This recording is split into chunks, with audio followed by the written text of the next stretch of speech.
Check, check, check. All right, we're working. Check, check, check. Cool. Hello, welcome back, everybody. It's so good to see your wonderful faces. We gained some additional people, which I'm really excited about. The whole goal here is that you find your people, find your collaborators, find your partnerships, network, build. We do have questions that we kind of put out there so that if you do want to find somebody new to talk to, you have a question all ready to ask. And you can even call it homework and say, J. Ross made me do this. So get out of your comfort zone, have some fun, meet some people, and also let's learn. So this event, Artrepreneurship, is hosted by the Roseville Venture Lab, Arts Council Placer County, and Beats Lyrics Leaders. And what we bring is called the Creative Economy Entrepreneurship Initiative. We're leaning on what does it look like to go from education to workforce? What is that pipeline? How do we make sure that our creatives are getting paid for things that we value as community members? So we're looking to help develop that workforce, and of course, that's all you. So whatever we can do to help you learn and grow, that's what we're here to do. Today is an amazing discussion. Yesterday we had an incredible discussion. We're gonna send you a survey at the end of Thursday that you could hopefully fill out for us so that we can get more funding to do things like this. And then also let us know what do you need? How can we help you? What kind of resources are you looking for so that we can provide those for you?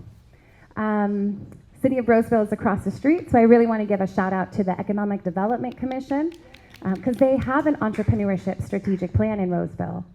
They have a plan built into their system to help entrepreneurs grow. We need to make sure that we take advantage of that. So without further ado, before we start the panel, any really cool events going on, any opportunities for artists? Even if you spoke yesterday, please feel free to speak again. We need opportunities. Talk nice and slow so we can write down these opportunities and then hopefully grow with them. So cool things going on. So Linda and I here are going to be on Art Trek at the end of the month. It's April 26th and 27th. So if anyone's interested in stopping by and doing the tour, you're welcome to grab one of these. Hi, I am Linda, and Rockland Fine Arts has a student show May 3rd and 4th at Johnson Springview Park. And if any of you have any nieces, nephews, friends, family, neighbors, the due date is Thursday at midnight, so tomorrow, and it's open to any K through 12 students. For the art show, we also have two scholarships for graduating high school seniors who are going to move on in the arts. Yes, we need more of this. You want to? Yep, let's do it. Hi, I'm Mary Pavetti. I'm with the Auburn Arts Commission, and I have two events I'd like to talk about. The Auburn Art Walk is coming up in June. It's June, July, and then August, September.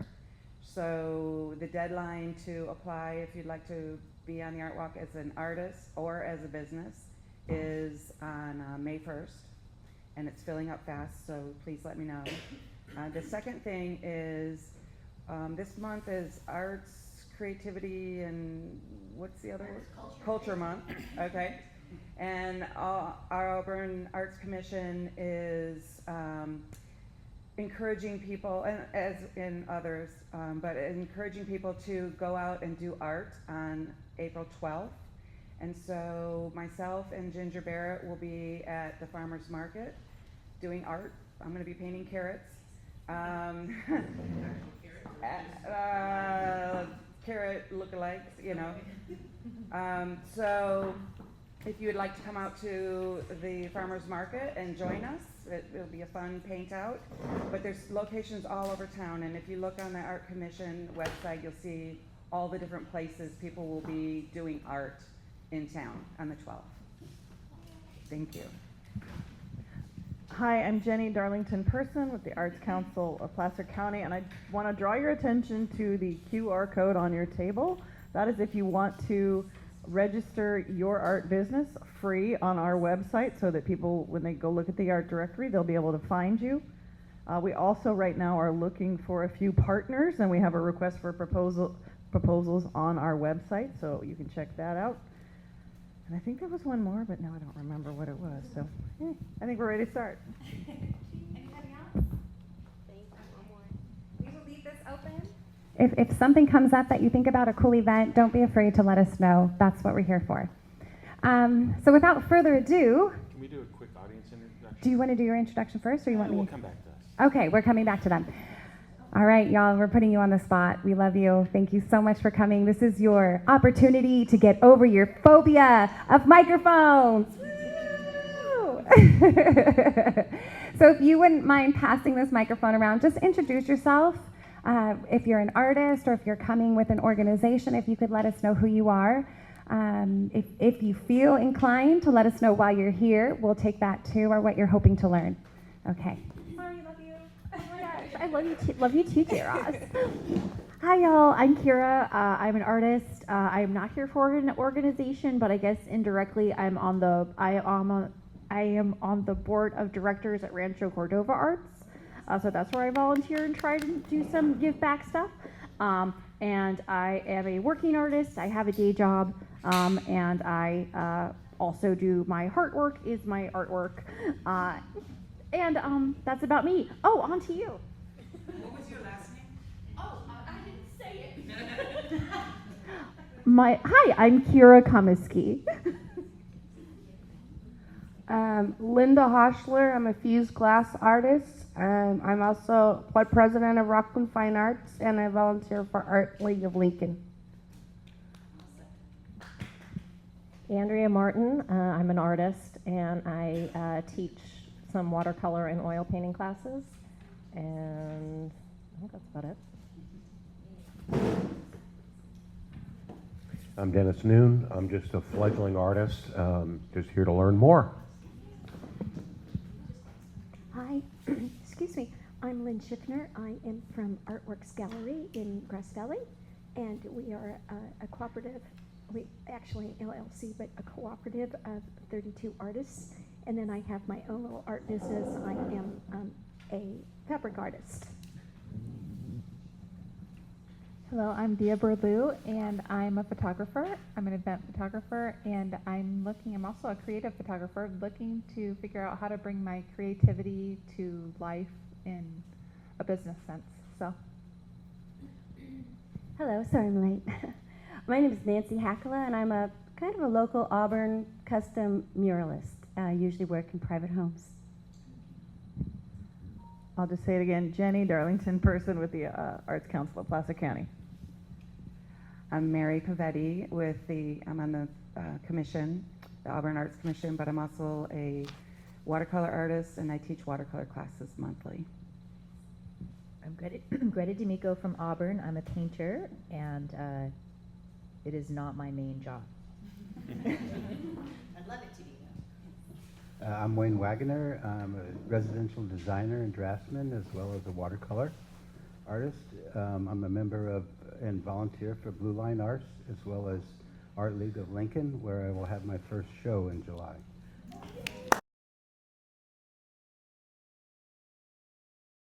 So just staying consistent and having your rules for what that branding looks like. What font are you going to use? If you always switch up your font, people, they're not going to be familiar with what's going on, right? So you may not have to use color. You could use a font. You could use a picture. You're artist, right? You're creative. Whatever it is that you're attaching to that brand, stay consistent with it. And I did see a hand. Yes, Mary. Can you go over, you said 3 to 5 values, and you mentioned a couple. Can you go over some values that artists would have? I'm sure I have values, but at the moment I can't think what they are. So, would you each, as artists, what are your values as artist? What do you put in your artistry? Wait, I know, I put you on the spot. In general, values that you're aligned with, like social causes, what you want to make visible in the world, what needs a spotlight on it. For me personally, I'm a painter and I do some sculptural stuff. Along the way, I have had to write some artist bios, and basically for me, it's about allowing the viewer to feel. It's really that simple. I like to make art that allows people to open to the beauty inside themselves, or to heal something, or create space in themselves. It's really that simple for me. I used to berate myself as an artist when I was younger because I thought, why don't I have some bigger social cause that I'm out there running in the streets with? I used to think of other artists that do that as being more elevated than me. But then I really just had to come back to, like, what is true to me? This is what I do, and tell that story to the world and allow it to flow. So, yeah. I love that. And just to reiterate what I heard, her values were beautiful, right? Attraction, beautiful, kindness, inclusivity, togetherness. These are all values that she's going to represent in what she does and showcases. Authenticity, empathy, authenticity, right? So those are the values. MaryTess, what about you? We have very similar ones at Blue Line Arts, but one of my favorites is transparency. We are really striving to be more transparent in what we're doing, how we're sharing that with the community, and how we are doing it internally as well. But obviously creativity, huge one. I also love equity too. Equity is a big part of what we're doing at Blue Line Arts, and accessibility too, because we want to make sure that what we are doing is making people feel welcome and feel like they belong. Belonging is another good one. There's a whole bunch of different ones. But me personally, while I'm not practicing my art as much anymore, it just hasn't been a priority for me lately, but friends, family, and balance is a really important value for me, because it is so easy to get sucked in to work. So balance is an aspirational value. And just in your artwork, right? You do macrame and plants, and sometimes you put the plants in the macrame, so you can see the balance. You can see that balance in your work. Authenticity. I'm also a drone pilot, and so I always like to tell people, give them a different perspective. You know, drone footage is compelling because it doesn't have to be 400 feet up. When you're so high up, you lose perspective of what you're actually looking at. So the most of the work we use our drones for is to give that different perspective of 20 feet up or 15 feet up. Or skimming across the ground at 6 inches. It's the perspective that is not at eye level that pulls the emotion. So it's the same thing as everything else that we're doing, is that you find that authentic way to share what you're doing, but also to remember to pull back the curtain. You're making that connection by sharing the process. Very few people are drawn into your story by seeing the end result. Okay, so I worked with a food truck that was a pizza vendor, and all of his social media was pizza, pizza, pizza, pizza, which is fine. Guess what? He makes pizza. But he's like, I can't get more than a couple likes and a couple this. And I'm like, people understand what pizza is. They don't understand what goes into making pizza. How much time do you spend making dough? How do you select your cheese? You know, what is a quality ingredient that's in season versus just something that's coming off the store shelf? It's that creative spirit that, how did you come up with this different type of breakfast pizza? And I said, so if you can share those type of things, you're going to have a more compelling interaction with your audience. He's like, well, I got to get back. We just got this new mixer from Italy. Content. He's like, I don't understand. What are you talking about? And he's like, so I'm kind of transitioning into social media a little bit here for you. as I said, this big, beautiful Italian mixer. I said, okay, great. You ever seen an unboxing video? It's all over YouTube. Just people getting their stuff from Amazon and cutting it open and showing you what's in the box. Do that with the mixer. And then after you get the mixer, make some dough with it and just put a camera on it and let the dough hook make the dough. Went viral. It's like, I don't understand, why does this work? And it's like, because people like to see what goes. That's an expensive big mixer that's the size of a large desk. That's intriguing to them of how is he selling pizzas for $7 and I was getting mad at that when he just spent thousands of dollars on this big, beautiful mixer from Italy. And he then tags the mixer manufacturer, and because again, it's about that partnership and sharing and expanding. So if they share it, your message is now expanded on a global level. Even though he's not going to be selling pizzas in Sicily, it's really nice to get a couple likes from people there. Yes. So those type of things are important. Tag, tag, tag. Tag everybody and anybody. Yeah. I'd like to hop back a moment just to the having a color for events. Yes. Would it be recommended or not to have black and gray? Would you use that to promote events or not? What events are you promoting? Readers. Shows that your art is exhibiting. Your colors are your choices, and it depends on how consistent you are with how you're sending your messaging. So there's nothing wrong with using blacks and grays and everything else. I try to make sure that when colors are used, that we're very careful about making sure that you're not getting into a situation where you're eliminating an audience because of a colorblind situation with doing colors on top of colors that are subtle. So you have to be very aware of that. But if it's your brand and you're on brand, and you can use every color under the rainbow, and don't let any school district tell you otherwise. I would also say look at the meanings behind black and gray and see if that aligns with your goals, if that aligns with your values. Black and gray. Gray, if you think about it, as an industrialization, right? Our jail cells are gray.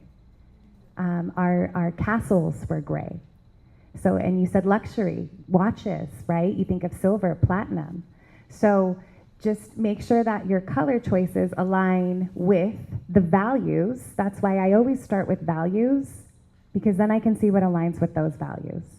And if it aligns, yes, use it and be consistent with it. I had one question here, and then I'm coming right back to you. I was just itching. Oh. Are you sure? I knew you were excited. Yes, good. How is it? So we've got colors, we've got fonts, design. Is a logo really that important for an individual artist? What is your opinion about actually having a logo? I would love to take this. Please take that and repeat the question. Because I learned when I was a full-time artist, I was like, oh, I'm just going to create a logo and that will be me.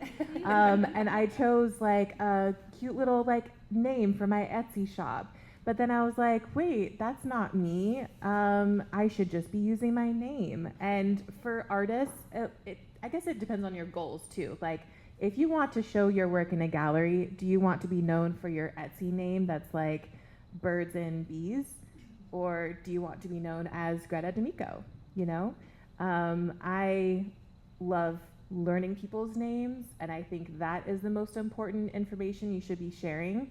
I personally love when artists just use their own signature as their logo on their website. That is authentic, that is memorable, and then when you see their signature on a different piece, it's like, oh, yep, that's a Greta piece. Their art signature, which is different than the one they sign checks with. Yes. Yes. Well, and that's an important piece, is separating at some point the distinctive difference between being an artist and an entrepreneur is when you can separate your personal from your business. When you can look at someone and they tell you, oh, you know, that art's really not for me. We don't take it personal because it's a business. Okay, he's not a fan of my art. Great, let me move on and find my fan. It's not personal.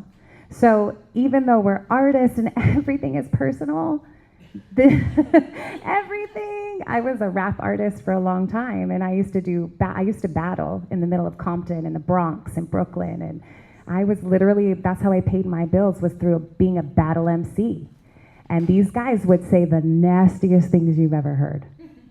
And I had to learn on stage right then and there to separate, okay, this is a business, I'm a rapper, this is not Jamie Ross, this is J. Ross Pirelli. So I like to separate my name. I'm different. Again, the other thing we're looking at when you say logos could be your first and last initial. Like with an artist, it could be so simple. My mom puts a heart and then puts Juju. Real simple. Whereas you look at something, I would say that logos as an individual are different than logos as a gallery or a business. So again, where do you cross that line between artistry and business? I love seeing logos, especially when I put a flyer together and I could see 20 logos, I could see all those partnerships. And I know the Blue Line logo. I know. And if I see that logo, I know the value. It's gonna be quality. There's gonna be good artists there. And it's gonna be something that intrigues me and gets me innovation. I think of innovation when I think of Blue Line. Right? So I find a logo very important. However, I'm also a business and a brand, and other people are artists, which we're going to go into social media in just a moment. When you, Juniper, because you work with a lot of artists, you work with a lot of businesses, you can touch on logos if that's important, but what's like the main first thing that you have these artists do? I know you have your amazing diagram over there. But what's like the first thing you have these artists do? What's the most important part? The first step that I take, whether it's a personal brand or it is a business brand, is to vision board with people. And so as artists, I'm sure you are all familiar with that. Just pulling together ideas that resonate with you visually, and it could be textures. I try to get people out of their structured brain, and it's more of a little quick art project. That's what I actually do to get back into my painting if I've left it aside for a while. I'll sit down and get magazines and collage stuff together to just get the creativity flowing. And it's just a way to look inside at what's cooking in there. When I work with personal brands like artists or musicians, I do often do the signature. I advise people on that because you want it to be approachable. And then when it's more of a business or a product brand, you're looking for an icon or something that's really solid, because you're trying to build trust with a brand, where that loyalty comes from, that like you recognize Blue Line Art's logo and it's going to be quality. So that consistency is really important. And something I always say, like you mentioned earlier, we're always transforming and changing. So I advise people, don't get caught up on a logo. Get something simple, and maybe it can be white and it could be black. And you just put it on photography, put it over a painting texture that you may do. Or if you're a stained glass artist, you have a beautiful chunk of stained glass and you just have a white logo that's your signature over it. Because that's gonna evolve with you, because you're gonna evolve. I hope you're gonna evolve. And so you just don't wanna pigeonhole yourself. I think that's something I recommend early in the process. And something we haven't talked too much about is your hook is also your tagline. Like, when I did fashion, I was doing an antique streetwear company. And I know that's a little bit niche, very boutique. But we had a little tagline that was "Arrive in a timely fashion." And so it tied back to that antiquated thought. Oh, thanks, you like that? Aw. So if you can, think about what you want to convey to the world and like try to get those like a three-word nugget going. That's something that I hope we can do in this little, like, finding your mission. We can hone in on that maybe a bit later. So. I love that. Taglines are crucial. That's what people know you as, right? Kidsapalooza.org. We are art, music, and wellness. So I think taglines are also really cool. I also like that you mentioned vision board, logos, headshots. Headshots, crucial part of your branding. Headshots are so important part of your branding. And these headshots, so when I used to model in New York, and I would literally go online and find people that smiling and go practice their smile in the mirror. And I'd put a whole vision board together of all the different facial ways I wanted to put my face, right? Or in photo shoots, I would find all the photo shoots I like, put them on a vision board, and then I was able to kind of display those. So when I got stuck and did the same thing over and over again, I knew where to go. So vision board, even the simplest thing as smiles for your headshot, so that you know how you want to display your smile, your face, right? That's the first thing. You were talking about story is important, and also that first approach. Your vibration is so important in branding. So I want to talk a little bit about social media, websites, how important are websites, why do we need them as artists, what do we do with them, and then social media, it's a different day and age. How many of y'all have TikTok? Chit Chat? No, it's not Chit Chat. It's Snapchat. That's how much I know about it.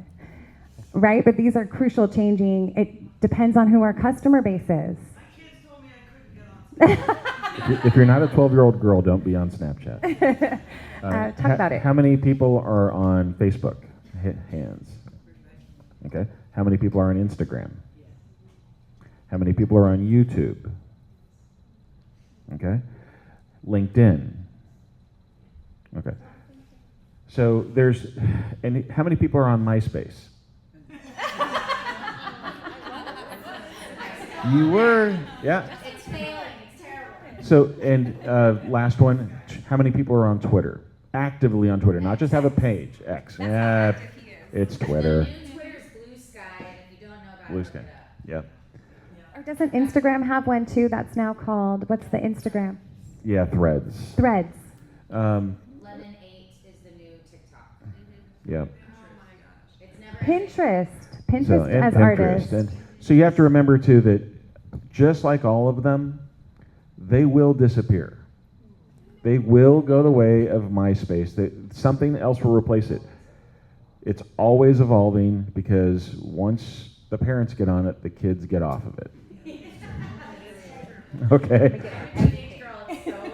So you have made Instagram uncool. Or what's worse is that Instagram makes themselves uncool because they lose the concept of who they are and they start to change it to become something else.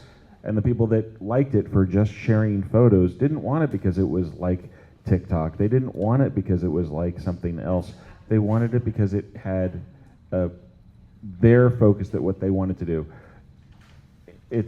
So just realize that as a business, it's okay to be on multiple platforms. Pick the one that's working best for you, but have a feeling of watching what else is coming out and being at least able to grab your username so that you have not only consistent branding, but you are protecting your brand identity.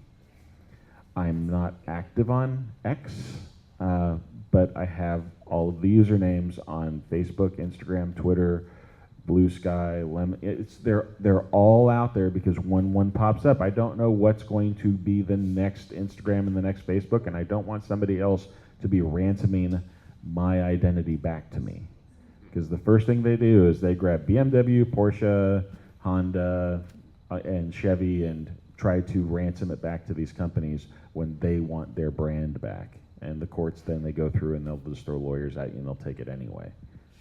I saw a hand over here real quick. You good? I was just going to say that I do that with music with my children, my older children. Like I would just say, if I didn't really care for the song that they like, I'd be like, I love this song. And I start singing it and then they move away from it. Bye-bye, Diddy. I'm going to do that. Did you have a question? I wanted to just share that is so accurate because I'm a singer and performer. I was, and more actively now I'm a DJ, but I had the name Aurora, and it was just Aurora. And now, as many of you probably know, there's an artist named Aurora who came out. I let my DBA slip by 1 year, and she came out, and she's humongous. And didn't have to pay me for the website, didn't have to pay me for any of the rights to use her name as her trademark. So I'm just telling you, I learned from making that mistake. It is humongous to to get your active accounts, no matter if you use it or not. Just be on the awareness side of things. Just know that it's going to happen if you don't pay attention. If you're going to build your strong brand, someone might just swipe it from you and make you pay for it. So the comments that are being sent out there is basically protect your brand, make sure that you're having your DBA, protect yourself with trademarks whenever possible, because if you aren't, someone else will take it. You had a question here too? Do you put the same content on all the platforms? The practice before was if you want an easy way to kill a platform, share the same thing everywhere. But you're very busy individuals, and if you truly do have a different audience on one page versus another, and you don't have a full-time brand manager, you're going to be sharing things. Because especially right now, a lot of my clients are like, I don't want to post anything to X. It doesn't meet our brand mission, and most of it is bots anyway. They are focusing on YouTube, Instagram, and Facebook. And since Instagram and Facebook are the exact same company, the platform makes it very easy for you to hit the share and share it across both. They're getting better at being able to have content, but many people know the tag on Facebook is not the same as your tag on Instagram. So if you tag somebody on Instagram, when somebody clicks that, it takes them out of Facebook and directs them back to Instagram. It does not actually tag their Facebook page. It's redirecting them back to the Facebook. So it's okay. I'd rather have you post across the same thing on everything than not post. And if you are getting stuck, it's okay to let your page go dark for 2 weeks, because remember, you are the content on the page. The algorithm needs you to survive. You are starving it when you don't post. So when all of a sudden you come back and you start posting consistently, it wants to reward, because it's gamification, and it will reward you with the algorithm showing it to more of your brand followers. If you're posting every single day, how many % of people that you are just organically following you see that post? Any guesses? 0.5 to 1% of your followers will organically see your posts. 1% is a good day on an unboosted or unpaid performance for how many people are going to see your post. That's the algorithm that they've done. It used to be much higher, but they realized that they needed to make money. So that's it. If you have 100 followers, you're lucky on a good day if one person sees your post. Facebook and Instagram. Does the algorithm pick up if you like an every 2 week kind of poster? It likes every day, or if you're talking about X, it wants 15 times a day. It wants heavy content. So X is great if you're at a trade show or at a street fair and you're constantly churning out what you're doing. The algorithm will help you. I do want to add, I have 8,000 followers. I don't post all the time. I probably post once every other week. And in those 8,000 followers, I end up with anywhere from 200 to 400 likes, depending on what I post. If it's a picture of myself and I look cute, I get more posts. I get more likes. If it's a picture of an event that we're doing, 10 likes. So I think, again, just going back to what Patrick's saying, there's algorithms. You can mess with all these algorithms. At the end of the day, it's about, we're introverts. Well, I'm a rapper, I'm an extrovert. But as artists, when you're visual artists, it's because you want to tell your story through a means, and you don't want to grab a microphone to do it. So how do introverted artists be extroverts on a platform? You want to showcase what you're doing, and then it takes you 10 hours to put this picture together, and you make it spin really, really, really, really fast. That's cool. You can only do that so many times, right? So I know Juniper wanted to say something, and I know we have questions, and I also want to get to her Venn diagram. I want to ask you, and I would highly suggest that you reach out to Patrick about this information. He is an expert in social media and building up audience fan base. So reach out to Patrick.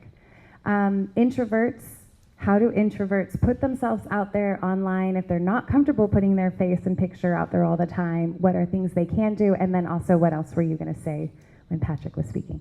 I think I can tie those two together, actually, because one thing I was going to bring it back to was about where you're posting your content, and should it be the same on all platforms.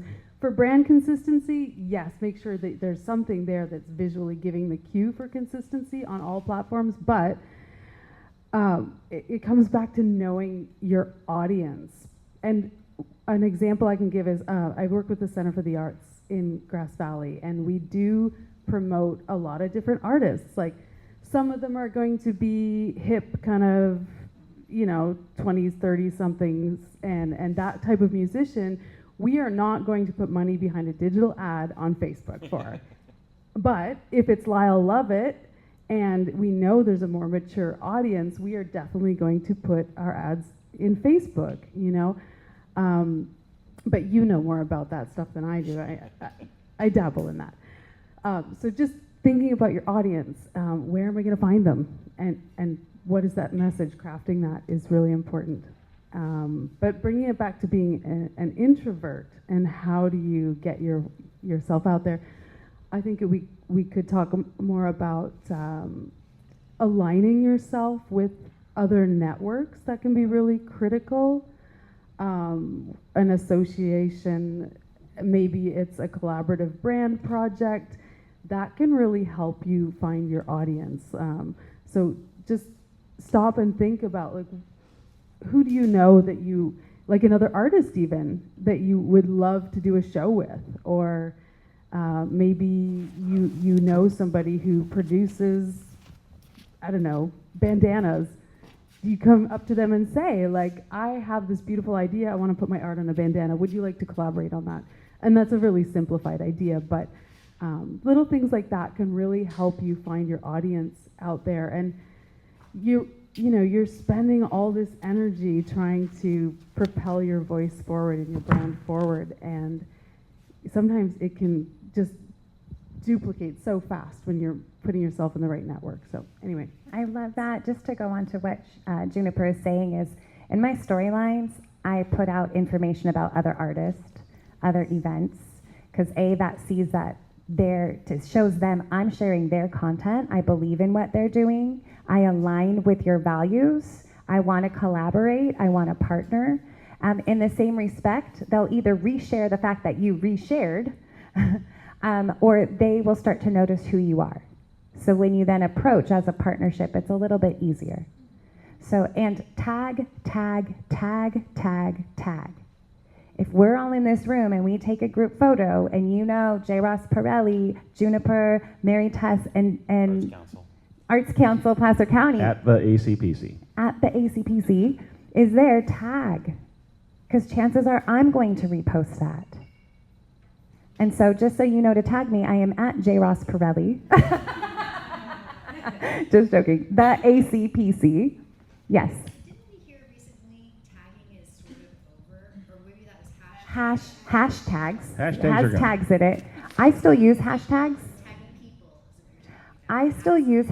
But again, know your audience. I use hashtags on LinkedIn. If I need to find my group, my network, meet up now. That's another place, because SEO has not died. SEO is still important, and those are the same things as hashtags. So, search engine optimization. But remember, posting is only part of the equation. This is social media. If you're posting and then just going on and the next day and posting again and going on, it's the engagement with your audience. So when they comment, you respond with another comment. It is a full-time job, but it is important because, again, you're building that relationship with your customer base. So don't just publish and forget. Go back and see what your engagement is. On Facebook, every time somebody likes your post, you can then click through those likes, and if they haven't followed your page, you can invite them to follow your page. And that's an important thing to do early while they're still excited about what they just liked. You have a higher chance of getting more people to follow your page. Yes? So you would just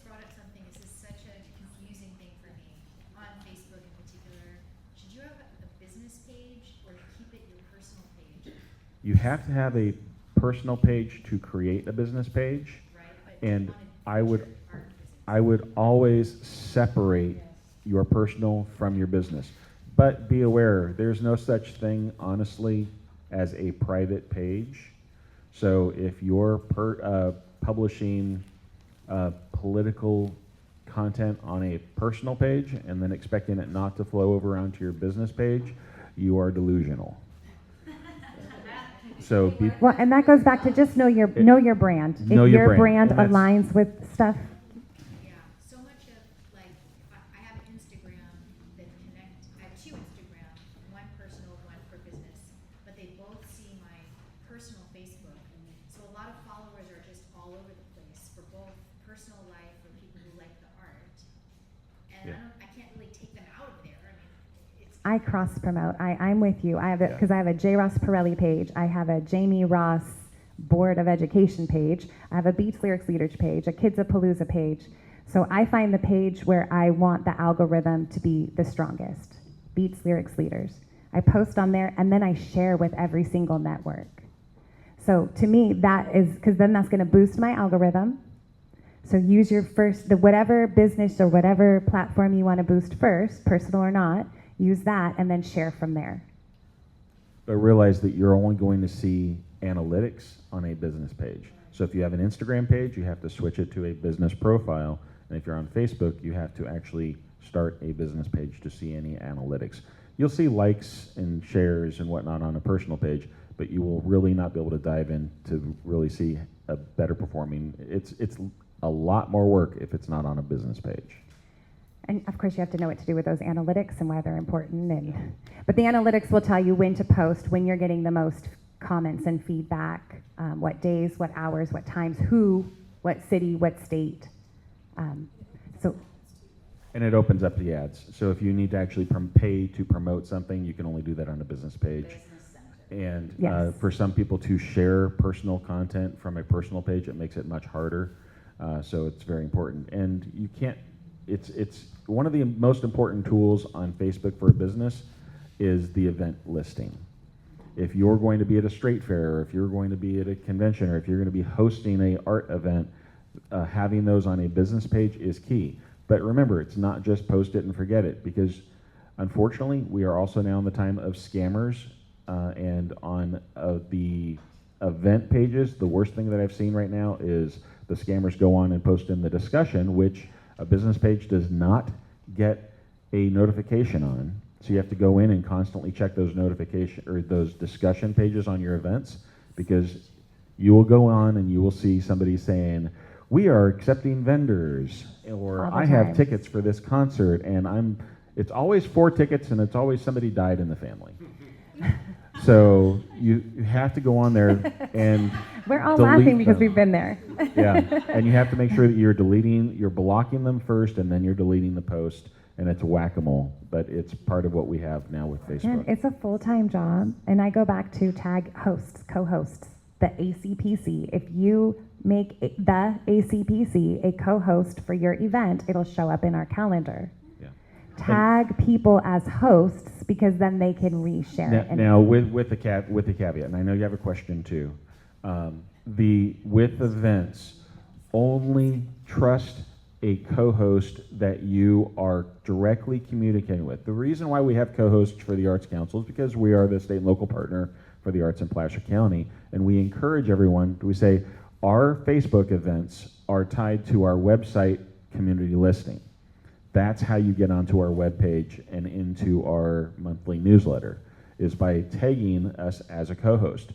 But we get a few thousand notifications a day, and they can get missed. So it's important to message us or to reach out to me and say, hey, just wanted to let you know the Rockland Fine Arts has an event, and we made you a co-host.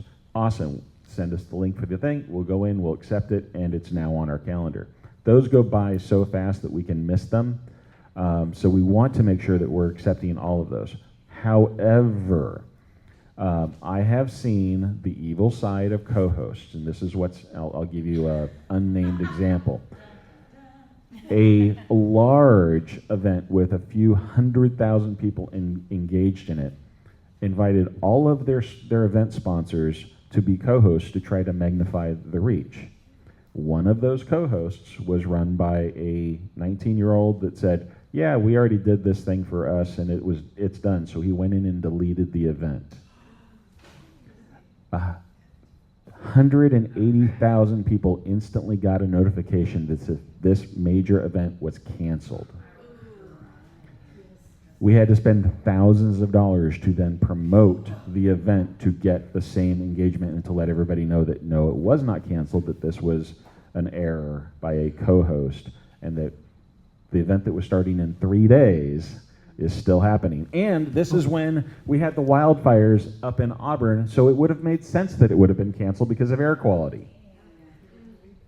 So that was tens of thousands of dollars that was shot because of the inexperience and lack of communication to a co-host. So only do co-hosts with someone that you very much trust and that you have communicated with so that they understand. Because now they are in full control. There is no limits on how they're controlling your event. You are making them a full-blown co-host, and they can do everything that you can, including delete or cancel an event. So moral of the story Trusted is partners. trust. At the end of the day, branding is all about trust. It's all about trust. These individuals are trusting your brand to deliver the values that you said you're going to deliver, and you're trusting your partners that they're going to align with that. So trust is huge. We only have 2 more minutes. I want to get your question, and I'd also like Juniper to talk about these handouts in case you want to participate. Let's get your question really quick. My question has been rolling around in my head in almost everything you've been saying, and the platforms and so forth. But what you said, Juniper, was making sure that what you're communicating is to your customers. Who's watching you, and how do you identify who they are? What time do you post? Which platform do you use? Like I hear all say, oh, Facebook's for old people. Well, I'm an old person, and old people buy my stuff. You know, so it's sort of like, how do you do this with who is your customer? I mean, I kind of know, but for the gallery, how do you do that? You want to? So the first point that I want to make sure is that you're aware of is that the time that you post, you can actually, as a business page, you can see your analytics of when people that are following your pages are more active and less active. So it's okay to do that. I'd rather have you post and not worry about that than not post at all. But you can look in analytics and actually see, oh, my fan base actually is very active at 9 a.m. or typically noon, because when they're on lunch break, they're scrolling their phone. But your analytics on your pages can show that. The other thing that's very important about all of that is, I just lost my train of thought. So on your audience is, if you are not already starting to collect physical addresses and email addresses, you are losing your audience. Because like we said, MySpace, the audience is not guaranteed. Email distribution with Constant Contact, a lot of people unsubscribe, but it's still a way for you to control your database. And especially for art lovers, there is nothing more important and more valuable than having a physical mailing address that you can send a postcard to. Yeah, I'm glad you brought up the email collection as well, because it is such an important part of building a campaign and reaching people. You can conduct more valid surveys, I find, through email. That audience segment is a little more reliable than social media sometimes. And emails, you'll get a good open rate of 13 to 18%. And remember, with social media, we're getting 1%. And as an artist, sometimes what you want to be thinking about, like even just, I have this sticker on my water bottle. It's for this lovely female artist I met. See, I can't remember her name, but I have her sticker. Warhorse Custom, and she does this amazing sign painting on glass, and that's a rare art form these days. But you know, those little giveaways, and sometimes people are doing, like as a visual artist, or you might do like a little screensaver for your phone, or like a home screen image that you give away in exchange for that email address. So having an email client set up is really important for running some of those little giveaways and just making sure you're pulling people to your events. CRMs, customer relationship management. So, We'll talk about it again yep. tomorrow. When you do that tomorrow. I know that we're starting to come into the end. Can I borrow your phone for a second? I want to make sure that if I share nothing else with you today, that I share my PSA. Please, for the love of God, shoot video horizontally whenever. If you have one chance to catch something in your life and you're like, look, there's a bald eagle that just picked up a cat and he's flying around, but the cat is then holding a squirrel and the squirrel is now holding shoot it horizontally, because look at the TV behind me. If it makes the news and you're going to make the news, then it's going to be shot this way. If you have it vertical, the editors and the producers will still put it on, but they're going to be very upset because they have two big blocks next to it. But if you're shooting for Instagram, don't you want it vertical? If you have something like I'm talking about that's a once-in-a-lifetime opportunity to capture, always shoot horizontally, because you're going to get you're going to reach millions of people when that makes the news versus the few thousand people that you might get on your Instagram page. You can also convert that sizing very easily. I was gonna say, and you can share both ways on Instagram and everything else. But if you that we didn't really even get into it, but on the PR side, it is incredibly important to have horizontal video. If I want B-roll for the Roseville Theater of the Arts, vertical video does me very little good to pitch the TV with. They say, well, if we're going to have an interview and we want to show something from the past production, they want horizontal video. So if you only have the chance to capture it once, shoot horizontal. Then go back and shoot your videos vertical for social. there's so much information. There's so much information, and we didn't even touch on half of it. Press releases and the importance of those every time you have a gallery, right? Using DreamWorks on Canva, using Canva as a resource to develop posters or logos or colors or branding entities. Canva is free or low cost. So how do we use these resources? We have tons of resources if you come back. We have so many questions. I want to answer all of them, and I also want to make sure Juniper I'm going to let Juniper just explain her Venn diagram because we're out of time. If anybody has to go, we totally get it. We're going to explain this Venn diagram, and then let's answer some questions. And if you want to talk more about PR, I'll hang out for about 15 minutes. Contact information. Yes. You send your follow-up stuff. Thank you so much. And all the slides. All the slides we'll send to you. And we need a group photo, so don't leave. Do not leave. Let her explain it, then we'll take more questions and do photo. And we're going to tag the hell out of that. Right. I mean, it should be a good experiment. Okay, so I have been developing some more worksheet type stuff for when I work with clients, so I'm happy to share this with you today. I hope you find it useful. Just helping you define your mission and your goal. What is it you're putting out there to the world before you even think about a logo or what CRM you want to use? Like, this is the most important thing, besides horizontal video. But, so, you could just hand scratch on this and, put any old words down that come to mind. It doesn't have to be perfect. And, again, back to that vision board idea, like, you don't want to try to be perfect when you're exploring who am I as a personal brand. What I think we're really trying to find through doing an exercise like this is, why are you the authority on what you do? Because that's what's going to matter as an artist out there, and I'm sure as a gallerist you see that time and time again, like, well, why should I pay attention to this artist? Well, because they're at the forefront of this technique or this social message. So that's what you want to try to uncover, what your special niche is.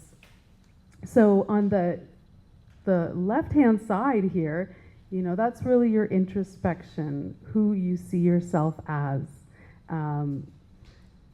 it might be easiest to jump to number 3, where you just list what you do well, because that might be just a little easier off the top of the head. Whereas then, how do I actually see myself? That could get a little more personal, right? And then it is easier on number 4 to go like, well, what do people want? Like, they want connection, you know, like it comes back to that emotional connection. And they want to either be you or They relate to you. they relate to you. And they want to take a piece of you home with them. Like if you're an artist who has some kind of little thing that, whether it's a painting or a song that you can sell somehow online, they want that to come into their life and feed their soul. So that connectivity, it's what they need, but how are you going to help them see that in you? And that's, again, by sharing your personal brand story. So yeah, I don't know if you want to take a few minutes and do some of this together or just take it home. Just to save time, it is 1:08. I want to respect that. A lot of us have a lot of things to do. So we're going to stick around. First, let's take a picture. We're going to stick around and answer questions. And if you want to fill this out, we're here to help you fill it out.